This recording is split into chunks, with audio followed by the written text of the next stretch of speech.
Hey, welcome everybody. Jon Clay here. Welcome to my monthly threat webinar. This is October 2022 and happy Halloween. I'm doing this on Halloween, so I thought I'd do a little theme webinar on the top scariest threats.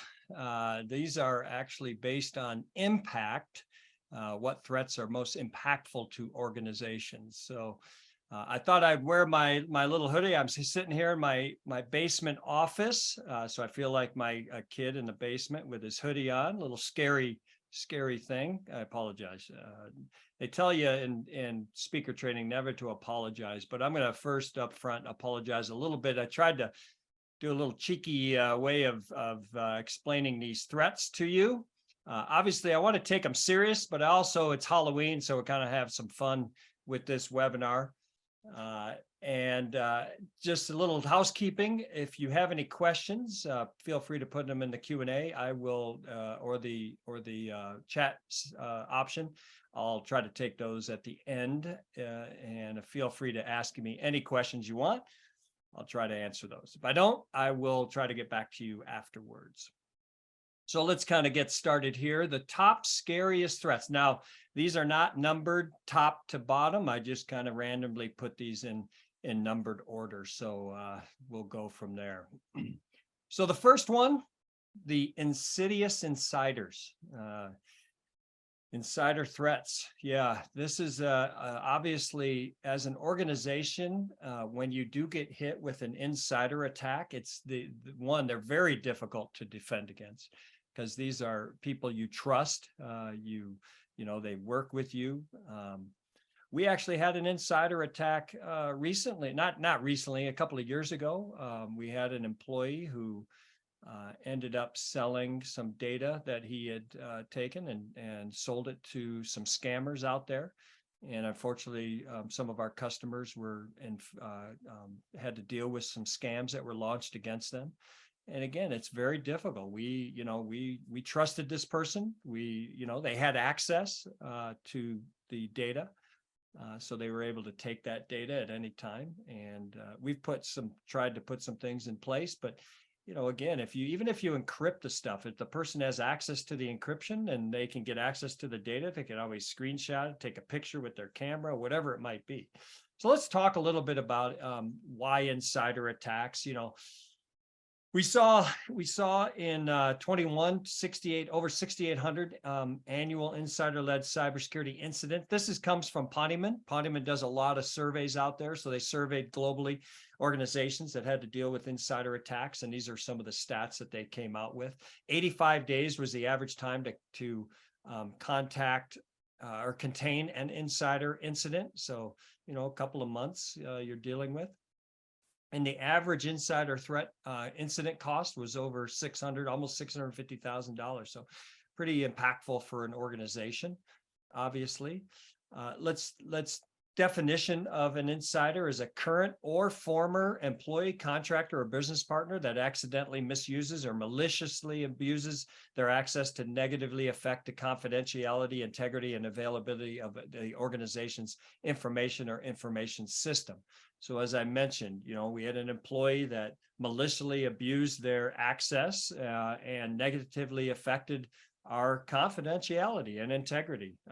So they were able to take that information and sell it.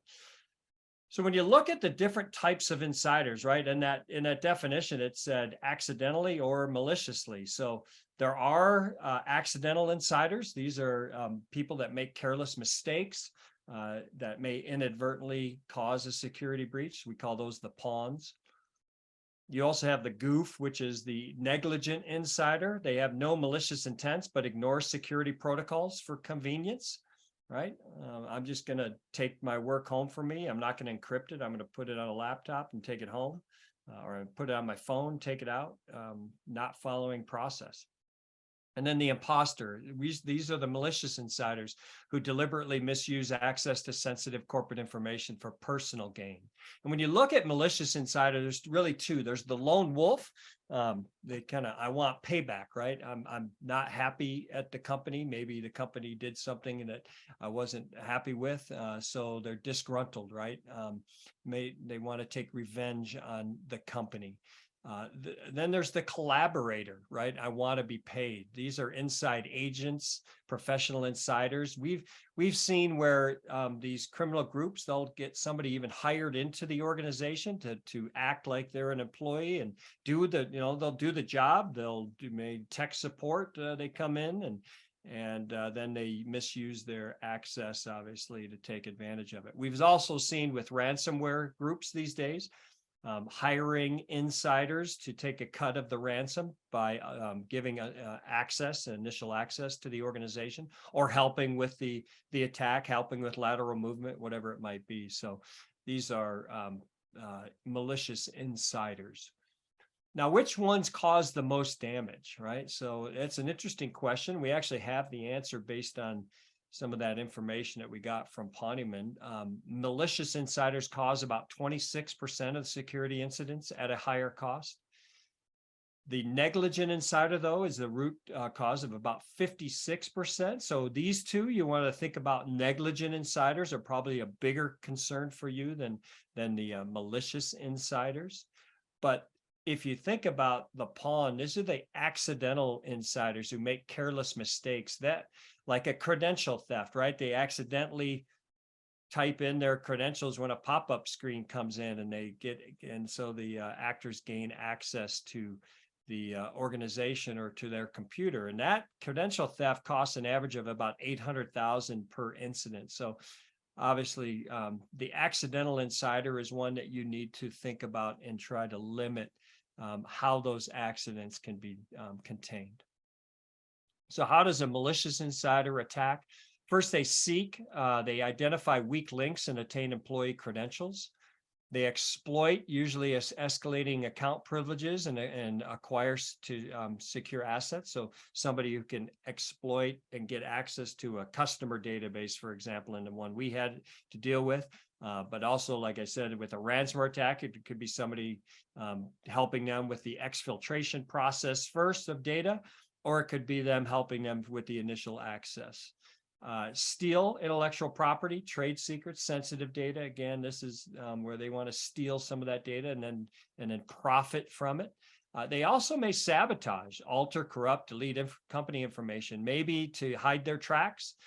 Or again, if they're disgruntled, they want revenge on the company, they want to do harm, they may do something to disrupt or destroy the network or some computers on the network. So now, how do you protect yourself from insider threats? First, don't share credentials and IDs. So again, this is where we're helping teach the employees, right? So you're going to have to do a security awareness training. Hopefully, this is the end of our October Security Awareness Month.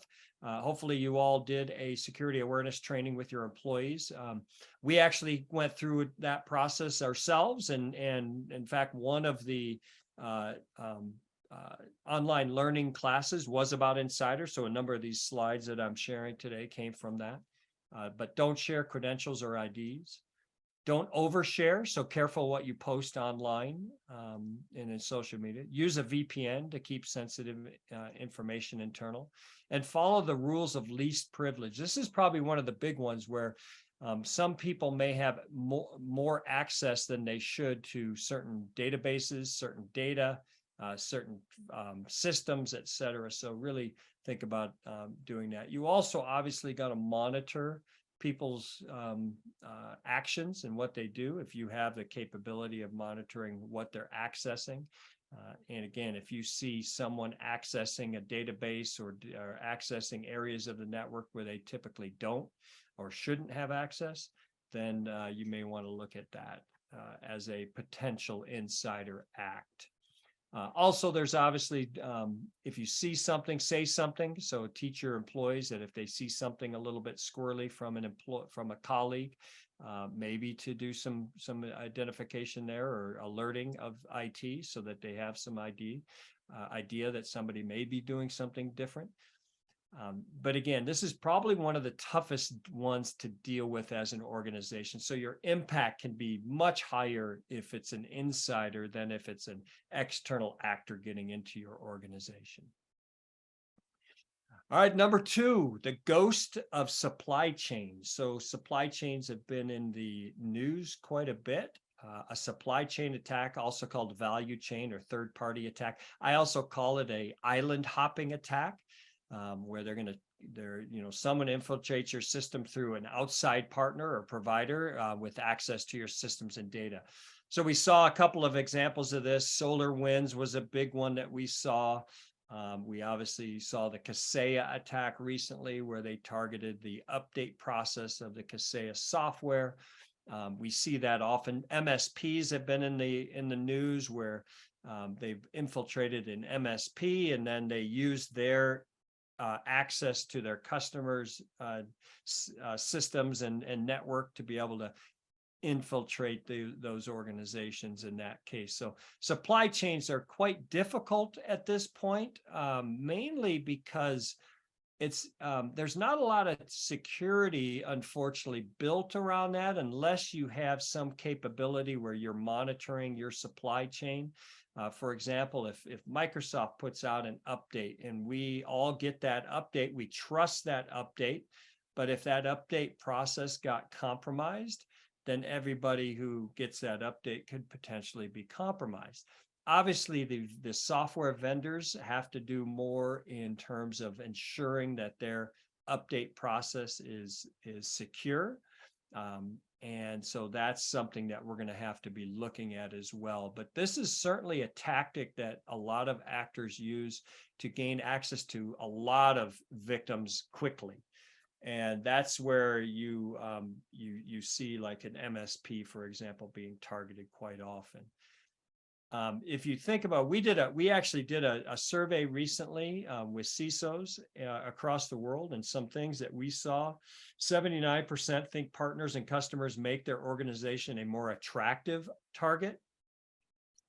Over 50% had an organization in their supply chain hit. So they know that one of their suppliers was hit, whether it was ransomware or some other type of an attack. They know that. So over 50%. Another over 50% say SMBs are a significant portion of their supply chain.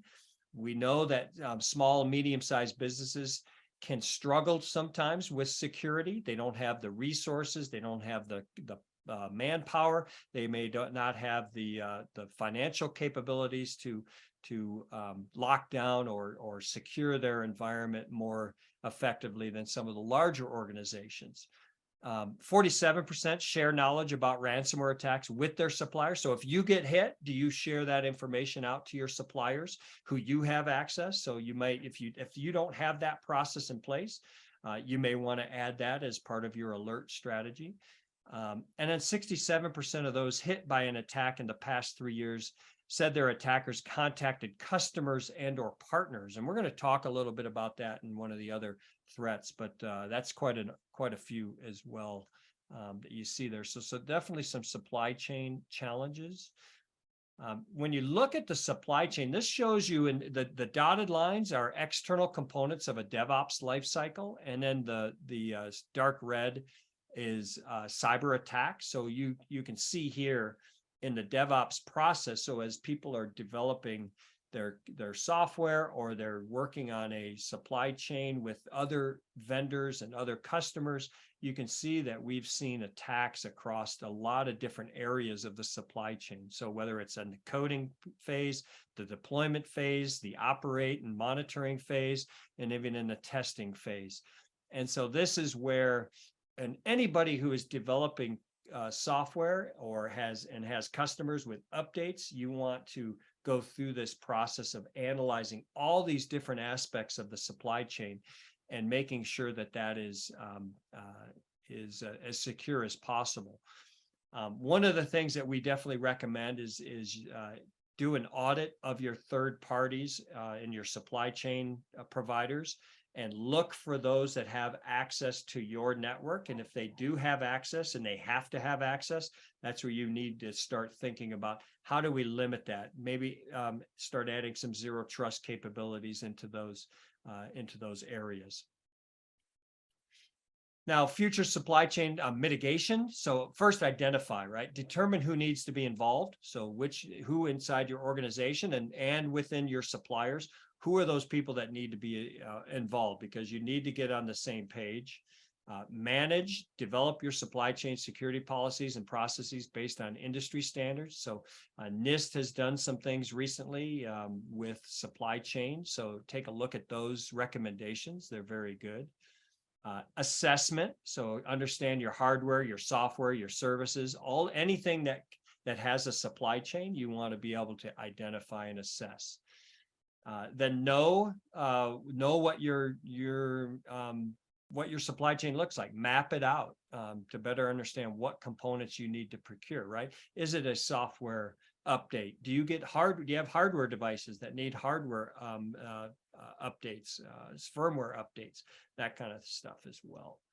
And then verify, determine how your organization will assess the security culture of your suppliers. So you may want to do a risk assessment of your third-party suppliers. And if one of them tends to be lacking in security capabilities, you may want to look at alternative options for a supplier at that point, because this is critical stuff. You're definitely going to see more of these island hopping attacks in the future, where they're going to try to target the vendors who have access to your network. And again, this is a difficult area.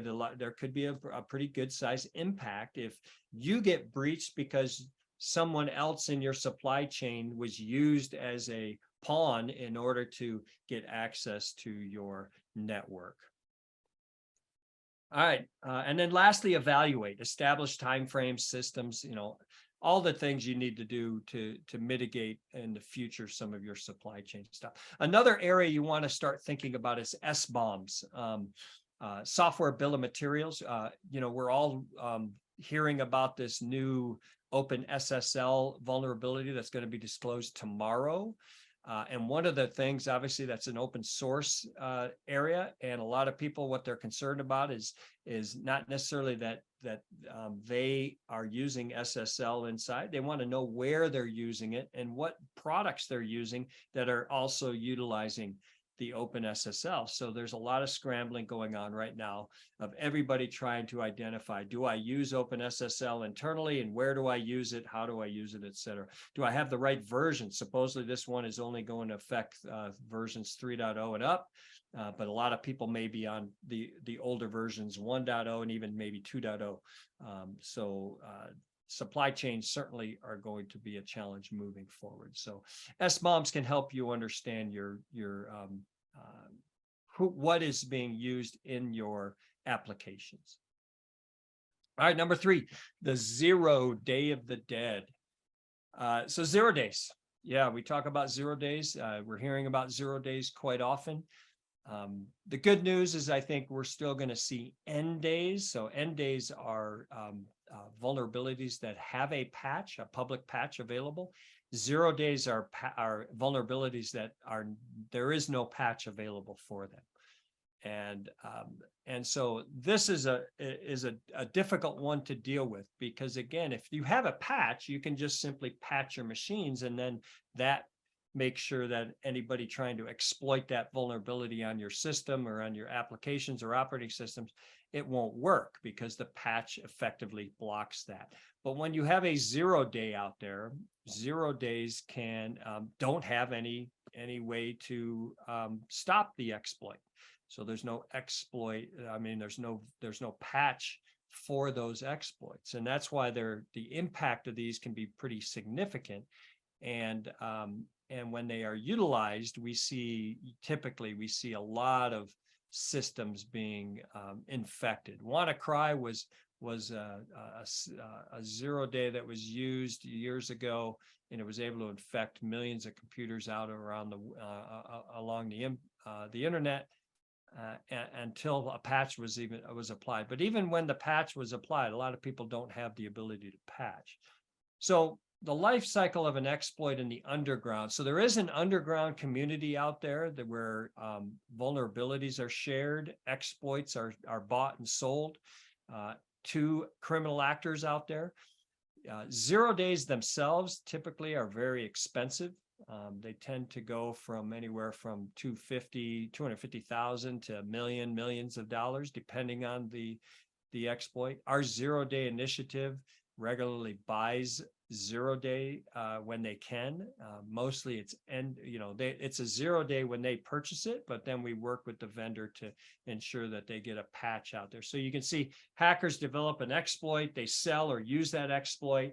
The exploit then is in the wild, we call it. So that's where it's being utilized by criminals actively targeting organizations or people out there.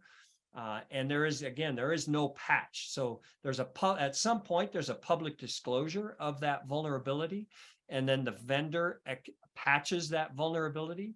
The exploit, though, continues to sell in the underground, and it's continued to be used because there's that window of opportunity until an organization can actually patch themselves. And then there's an end of life of that exploit in the underground. Now, when we we have a research paper, you can look for it. It's on end days and the use of it and the buying and selling of end days in the underground community. And most end days are between 1 to 2 years old. So, think about the life cycle. The life cycle of these vulnerabilities is very long, usually even 2 years, 3 years, 4 years.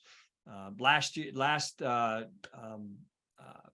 webinar I did the mid-year report, and you saw some of the detections of our virtual patches where we had detections of 2006, 2009, 2000. Those very, very old vulnerabilities are still trying to be exploited out there, especially if there's worms out there that are utilizing it. So Conficker, for example, is a worm that continues to propagate on the internet, trying to find systems that haven't been patched since 2008 when the patch came out. Now, as I said, in the underground, there's a number of different types of sellers. There's an experienced seller. These are people with 5 or more years of experience. They typically sell 2 0-days or 1-day exploits a year. You can see prices $10,000 to $500,000. Again, I said $1 million. It really depends on that type of vulnerability. Nation states were traditionally those who bought the 0 days. When WannaCry came out, we found out that the NSA had a slew of 0 days that they were utilizing, and the criminals who stole those 0 days then leaked them in the underground, and they were used. One of those was the vulnerability used in WannaCry. And so those tend to be a lot more expensive, but you can see here it's can be pretty lucrative to these people who actually sell 0 days. You also have bounty sellers. These are people who are disgruntled with bounty programs policies. They're maxed out in bounty programs submissions allowed for the year, so they start selling them in the underground community. They offer to buy exploits to cash in on bounty programs as well. And then lastly, you have exploit brokers. These are people who actually buy exploits, and then they sell those exploits to whoever, right? Could be to a bounty program, could be to a nation state, could be to just malicious actors. The challenge with 0 days, obviously, like I said, there's no patch. But the other thing is, just think about the amount of money that ransomware gangs are utilizing these, are bringing in nowadays, is enough that they can actually buy a 0 day on the market. And this is what, one of the things we're seeing. Project Zero actually back in June published this, and they said so far in 2022, there was, I think, 18 0 days exploited in the wild. And of those 18, 9 of them were actually variants. So one of the things that we actually had a session at Black Hat this year where we talked about the challenges with patches. A lot of the patches that are coming out, because these organizations are under the gun to get these patches out as quickly as possible, they tend to be weak patches. So they're able to find an exploit of the patch so that they can continually use a variant of that patch and an exploit that can still exploit the vulnerability, the patch of the vulnerability.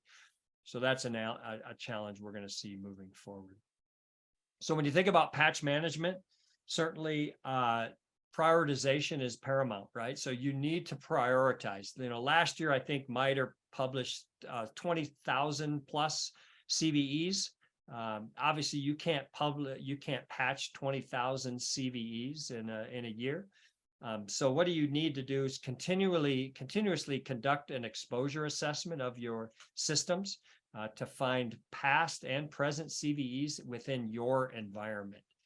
And then assess the criticality. And this is where it gets a little tough. In the past, we really just had to use CVSS scores. So, I think this new OpenSSL vulnerability will probably have a 10 CVSS score of 10, which is the highest you can get. So that means it's very, very critical, and everybody's going to say patch, patch, patch. But again, first you need to assess, am I running SSL, OpenSSL in my environment? And then I have to assess, am I running the version that can be exploited? And even if you have that version, we don't even know yet what the exploitability of it is and how to exploit it. So you're going to have to get more details about that. But continuously conduct a risk assessment. And this is where you assess the probability and likelihood of those identified CVEs. All right. And this is where I would recommend, if there's a new CVE published, identify, is there a proof of concept code out there? A lot of criminal actors use POC code to actually create exploits and use them. They also monitor, obviously, all of the CVEs that are published, and they look for the ones that they can quickly monetize through an exploit. So because, we obviously get the public notification, but they do too. So they see those things. They see every patch Tuesday. They see what's in every patch Tuesday because that's public knowledge. And then a lot of times they can pick and choose some of the new ones to take advantage of. But the other one is, and more importantly, is it in the wild being exploited? And this is where the CISA KEV, the known exploitability vulnerability database catalog, is a good tool now. It's one of the, we really didn't have a one place to go where we found all the different CVEs that are being exploited in the wild. Exploit DB had some form of that, but this is a great catalog to cross-reference your CVE. So obviously, the prioritizing process, first you have all of the known vulnerabilities. Then you need, from that list, you need to find all of them that are your vulnerabilities. They're used internally inside your organization, because you obviously aren't using everything that has a vulnerability out there in the world. So once you find out your vulnerabilities, find out your vulnerabilities that are being exploited in the wild, and then your most critical vulnerabilities being exploited in the wild. So for example, if you're running an Office 365 server and all of a sudden you hear about something there, you want to patch it, or an Exchange server, on-premise Exchange server, you need to patch that as quickly as possible because that's a critical system for most organizations. Now, virtual patching is one method that you can utilize to help your organization, because a couple of things. So again, we talked about the vulnerabilities being submitted. And this example of a case study that we took from our zero-day initiative, which is our bug bounty program. So a bug was submitted to the ZDI program. While we work with the vendor, we notify the vendor that there is a bug associated with their product. We also, in the background, start writing what we call a digital vaccine filter. That's a virtual patch of that vulnerability. And then, the vendor patch comes out, or the public disclosure, but we may publish a virtual patch ahead of time. So for example, our tipping point customers, on average in 2021, got a virtual patch 101 days prior to the public patch of the bugs that were submitted through the ZDI program. So our customers were protected over 3 months before the public patch was made available. And so that preemptive software is available. Now you have, once the vendor patches out, now it's an end day vulnerability. So you have an end day exposure window. And you have to patch that vulnerability before it can be exploited by the criminal. You have an active attacks. And again, that active attacks can be at any given point in time. It could even be at the very beginning. If it's a 0 day in this example, we were talking about 0 days, there is no patch. So that vulnerability can be exploited by anybody at any point in time until the patch is applied, or a virtual patch is applied to your organization. Now, a virtual patch, the nice thing about those, one, you can put those on those devices immediately. You don't have to do reboots. You don't have to take down the system. That's one of the challenges a lot of organizations have with patches. They don't have the time. They need uptime of those systems, availability of those applications and operating systems. So it's difficult for that patch, but that vulnerability, that virtual patch can help you. And it can also be applied, and then you can take your time to manage your patch process. So you can do the full testing of to make sure it works, and then you can apply that patch at your leisure because you know there is a virtual patch available. All right, number 4, Night of the Living Dead, or Living Off the Land. Sorry, Night of the Living Off the Land. So this is living off the land attacks. We've seen a lot of that used by malicious actors. You can see it. They use and living off the land means that these are tools that they utilize in their attacks. And these are tools typically that are used also by organizations. And they use those in their pen testing or red teaming events and stuff. So it makes it difficult for an organization today to identify whether that tool is being used legitimately inside your organization, or it could be used illegitimately by a criminal actor. And that's why I added it to this top scariest threats, because it's a difficult one to deal with. You know, in the past, a lot of these tools weren't even detected as potentially malicious because they were just simply tools that were used by organizations. So you didn't flag them with a that they were being detected inside the network. So now we're starting to detect these, but again, we're not blocking the access, the use of that tool, because we don't know if it's used legitimately or illegitimately in your organization. You have to make that determination in many cases. But you can also see that that they use the different tools across the entire attack lifecycle. So initial access, credential access, discovery, lateral movement, defense evasion. There are, and you can see the different actor groups at the bottom here are using a number of these different things, right? AdFind, Cobalt Strike, PSX exec. And the challenge you have, and we all have, is there are a lot of tools out there. I'm going to go through some lists here, and I'm not going to go through each of these in depth, but I just want to show you how many we've identified. All of these tools that are on this list as being used by criminal actors out there for malicious usage. So, an example: AdFind, right? Third-party tool, publicly available. Open source command line Active Directory query tool. And malicious use, they do it to identify your Active Directory, find your Active Directory. So once they get access to your network, they're going to use AdFinder to find your Active Directory servers and that information. So they're going to use that against you. And again, if you're using that tool internally, we don't know if that's legitimate. You ran that query to find your ad, or if it's done illegitimately.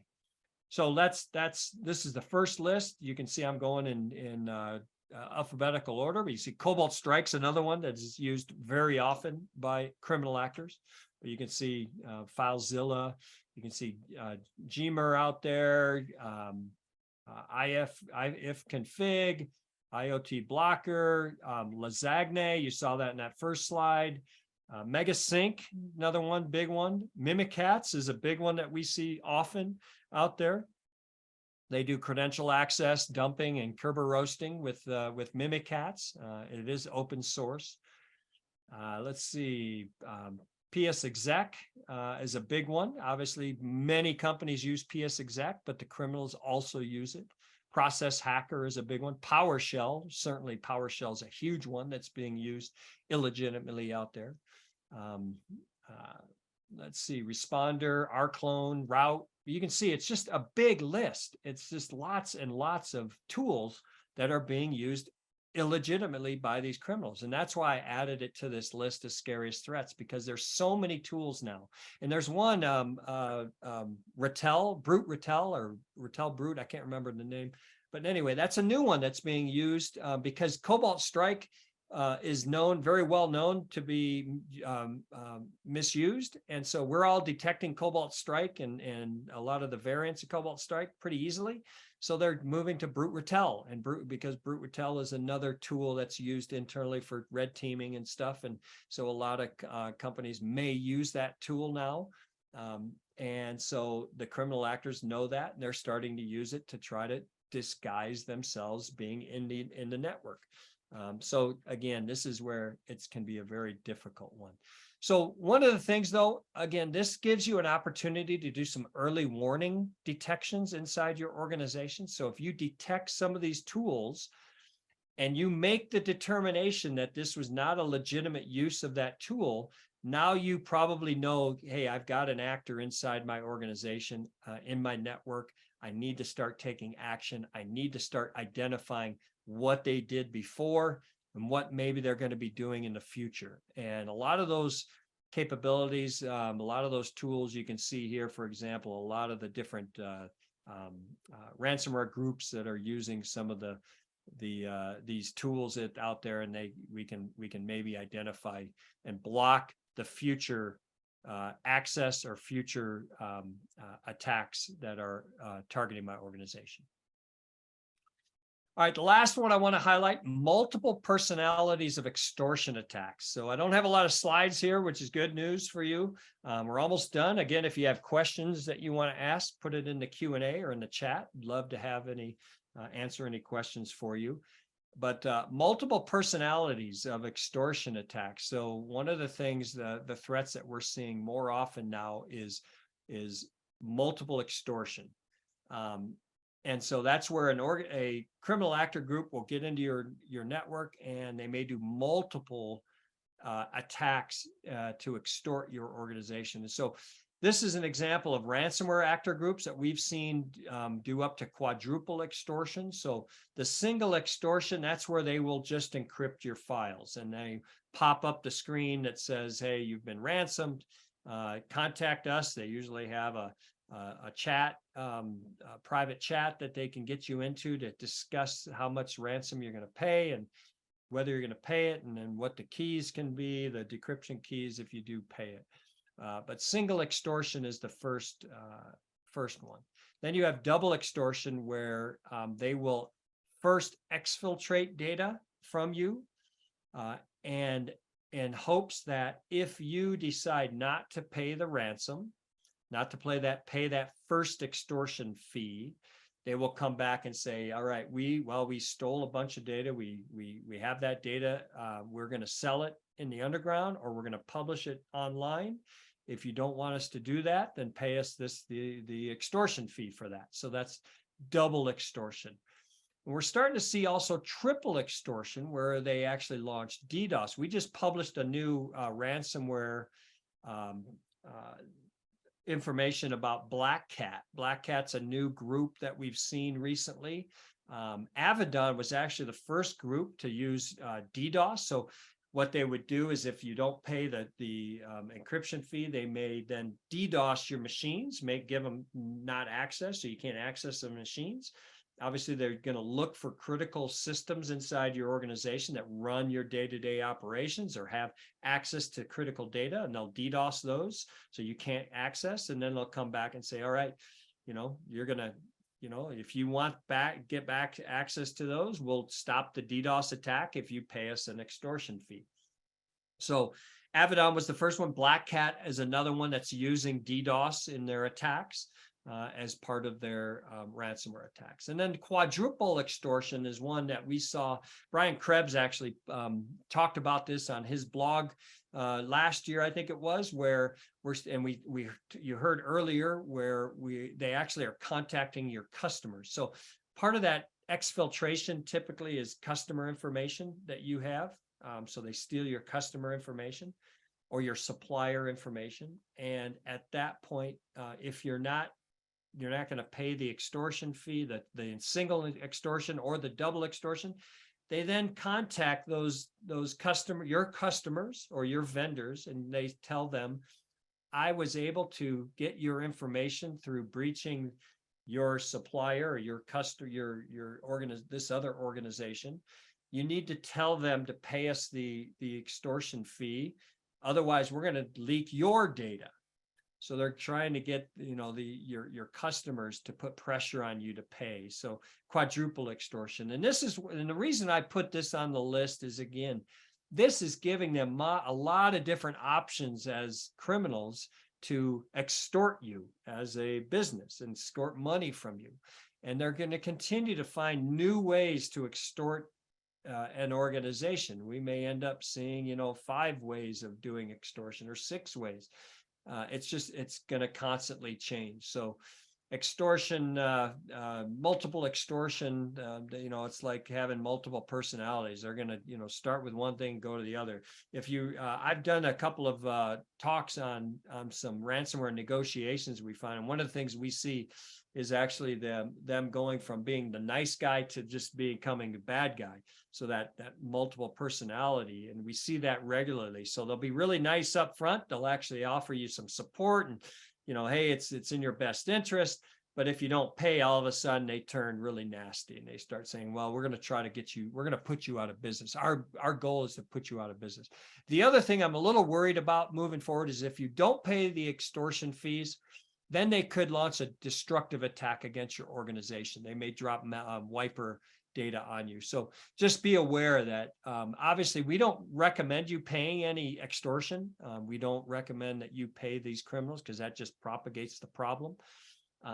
But be aware that by doing that, which is a good thing, don't pay, that you may open yourself up to destructive attacks. And that's one of the areas that could become more often utilized by these actors. All right, so let's talk a little bit about defense strategies. I'd like you to consider, if you can, first and foremost, incident response planning. So if you don't have an incident response plan, make sure you put one together before the end of the year. So I know everybody's busy with the end of the year, but again, going into 2023, make sure you have an incident response plan. Test it regularly. Purple team it. Also, make sure everybody knows their responsibilities and what their role is in that response. Also, make sure you have a business continuity component to that. So if for example, you do get DDoSed on some of your certain key machines, do you have a way to keep the organization running, keep your processes running in the event that you have that DDoS or you can't unavailable systems?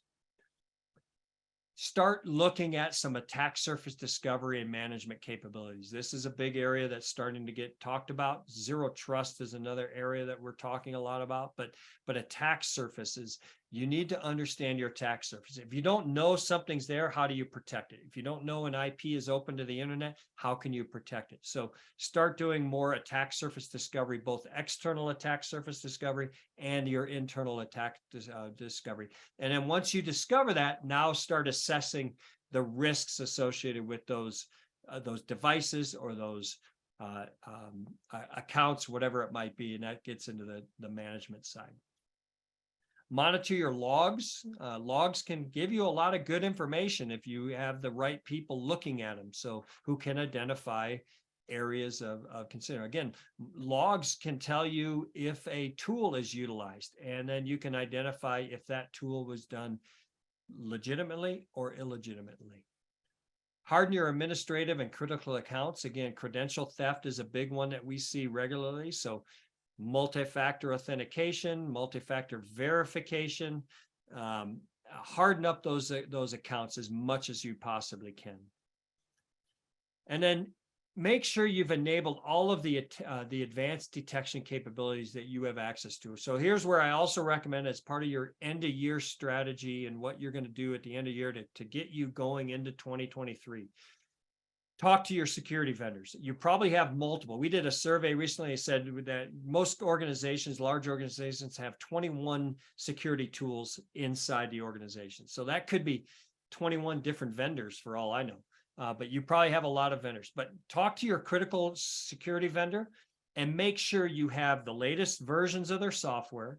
Make sure you have, if you're not using the SaaS version, if you can't use SaaS, then Hopefully they have a hybrid option where you can have an on-prem version as well as a SaaS version.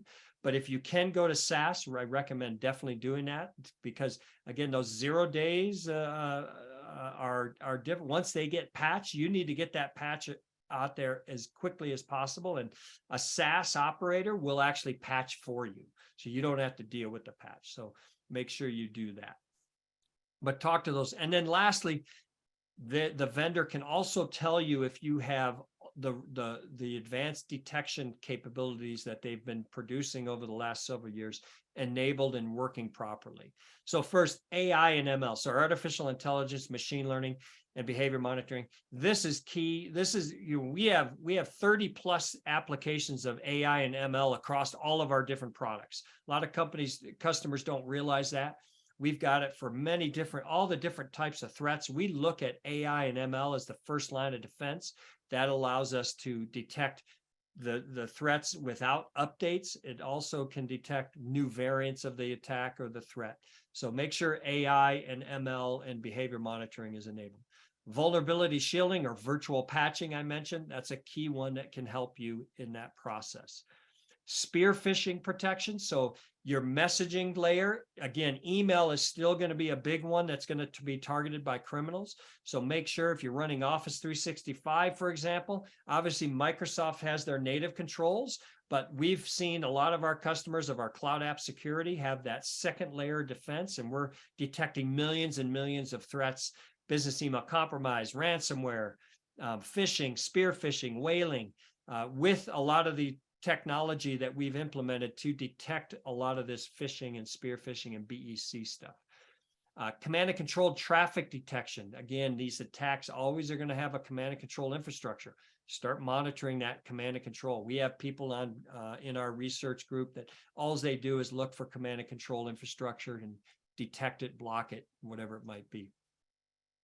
If you don't have sandboxes, definitely recommend that, especially for messaging layer. So if you get a file, an attachment, you can send it to a sandbox and let it explode in the sandbox. If you have web downloads, you can actually have it download the file into a sandbox first, let it run, see if it is a malicious file or not. So sandbox is a good way of identifying. And then lastly, lateral movement detection. So that network layer analysis and is a key piece, because again, these threats, these actors are going to go across and laterally move across your network. If they get in through an employee computer, that employee computer usually doesn't have what they want. So they're going to map your network and then laterally move across the network to the appropriate place that they want to be. So lateral movement detection is another area. So that's where you get into some network traffic analysis, like our Deep Discovery product or something.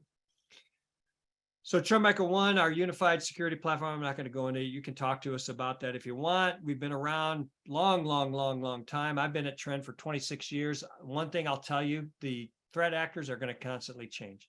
They're going to keep changing their TTPs regularly to continually try to infect your organization and get initial access to lateral movement, to exfiltration, to maintenance that they're going to do. We'd love to talk to you if you want. I hope this was a good Halloween one. Hope everybody has a great Halloween. Stay safe out there, obviously. The good news here in my home state, I usually have snow falling right now, but it's a beautiful day, so it should be a good night for everybody to trick or treat. I'm going to open it up to Q&A at this point. Somebody asked about getting a copy of this slide deck. Yes, so two things. One, you're going to get access to the slides, and two, we will also send you a link to the on-demand version of this. So this was live. There's an on-demand version that you can get access, or you can share with your colleagues if you think it would be helpful to them. And then Valentino, yeah, do you pay the ransom? If yes, what happened if they didn't return your data? So that does happen, not very often, but it can happen. Again, like I said, we don't recommend you pay the ransom. Hopefully you have a backup capability where you can rapidly rebuild those systems that are affected and get access back to your data. one of the things we have seen is bad coding on the criminal's part. So even if you do get your decryption key, sometimes it works, sometimes it doesn't work. Obviously, they are in the market to make sure that you are a satisfied customer. Now, I will say that if you pay the ransom, your name gets on that list. And that list is the list that tells everybody in the underground, all the malicious actors out there, that you have paid a ransom and you'll pay a ransom. So the likelihood of you getting targeted a second, third, fourth, fifth, sixth time is very high.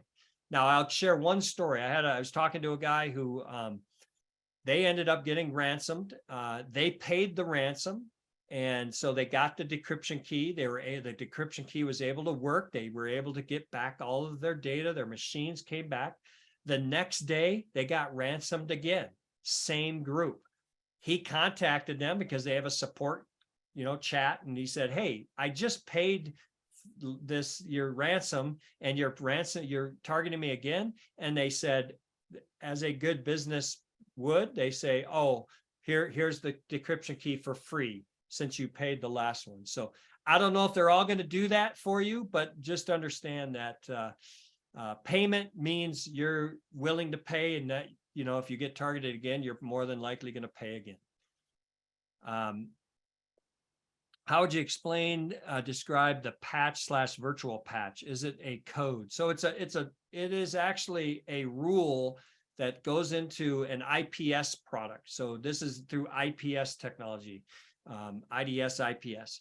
And what it does is it looks for that exploit either coming across the internet or the network, or it's getting on a system, and it will then patch. Basically, it virtually patches. So it sees that the exploit's trying to exploit the vulnerability, and it will block that. And again, you can actually make the determination as an administrator in these IPS tools, whether you want to just detect it or prevent it or whatever it might be. So talk to your security vendor. I'd love to about IPS capability.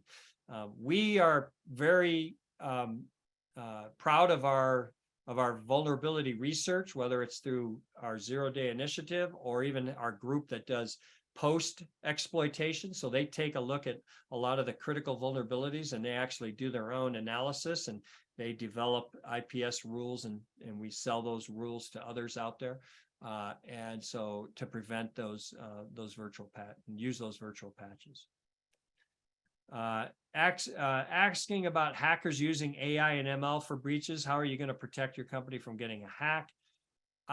Actually, I haven't seen a whole lot of AI and ML out there in use by the criminals, because again, just sending a socially engineered email to a employee works often.